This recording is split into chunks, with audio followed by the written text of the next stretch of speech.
I was telling some people, if you ever travel this area in the afternoon, especially trying to go from westbound 10 to southbound 99, a lot of times as you go through this intersection, and I've sat in traffic, I don't live here, but I've traveled down through there, a lot of times it takes you at least 5 light changes to make it along 99. And I want to express my appreciation to the Transportation Department, the Houston District, Judge Emmett in Harris County, Representative Caligari, Andy Meyer, City of Katy. All you folks have really been a great help.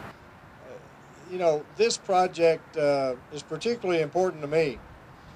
You know, my whole life is pretty much defined by the Grand Parkway. Back in the mid-'80s, I carried the legislation for the whole concept. And to be real blunt, I really want to see the Grand Parkway done before I die. Okay, on the count of 3. 1, 2, 3. Yay! And clap.